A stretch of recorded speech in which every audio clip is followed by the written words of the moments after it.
করেছে। দিনের পর দিন আমাদের উপর জুলুম হয়েছে। আমরা কোন ধর্মের উপরে আঘাত আনতে যাইনি।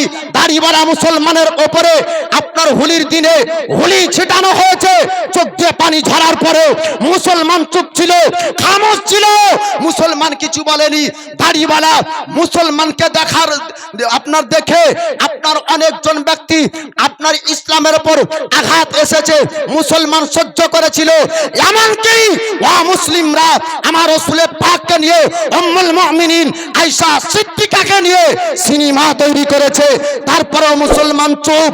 আই লাভ মোহাম্মদ বলাতে আজ ভারতের মাটিতে একজনকে গ্রেফতার করেছে। লক্ষ লক্ষ মুসলমান ব্যক্তি আই লাভ মোহাম্মদ সাল্লাল্লাহু আলাইহি সাল্লাম বলে গ্রেফতার হতে চায়।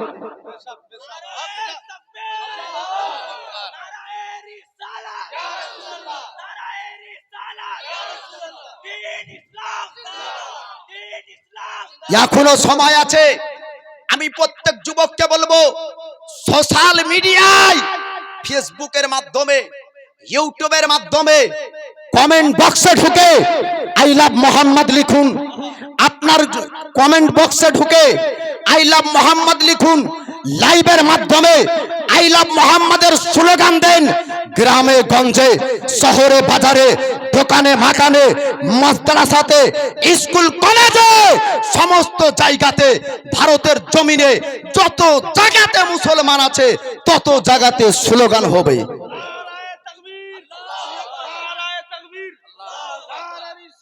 পিছনকার ভাইদেরকে বলবো, একটু মান দিয়ে শুনবেন। এ স্লোগান, এ ধ্বনি আপনি মনে চিন্তা ভাববেন এটি মনে হয় মৌলবীদের বানানো। না, মৌলবীদের বানানো না। প্রত্যেকটি মুমিনের কলবের ভিতরে ইশকে রাসূলের মহব্বত হওয়া চাই। প্রত্যেকটা মুমিনের কলবের ভিতরে রাসূলুল্লাহর মহব্বত হওয়া চাই।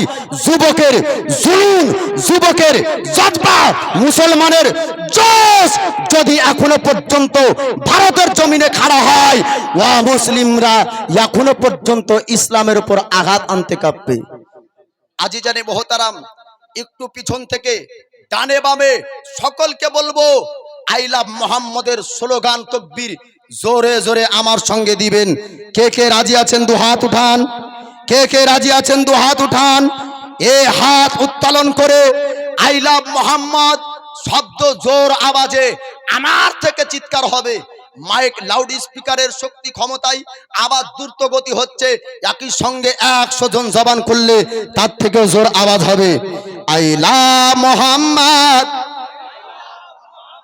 I love Muhammad, I love Muhammad, I love Muhammad, I love Muhammad. আরো জোরে I love Muhammad, I love Muhammad. পিছনকার মানুষ ভাবছে যে এগলে নাই, এরাই বলুক, আমরা পিছনেই থাকবো। এ বাপ, আজকে এ জুনুন, এ জজবা, এ জোশে যদি পেছনে থাকেন, হাসুরের ময়দানও পিছিয়ে চলে যাবে। দুনিয়াতে যে রাসূলকে মহব্বত করলো, কিয়ামতের দিন নবীর নিকটে থাকলো। জোরে বলেন। পিছনের আওয়াজ জোরে হওয়া চাই। আমি একটু আলাদা কোয়ালিটির মৌলবী। জুনুন, জজবা, জোশ আমি প্রত্যেকের মধ্যে দেখতে চাই।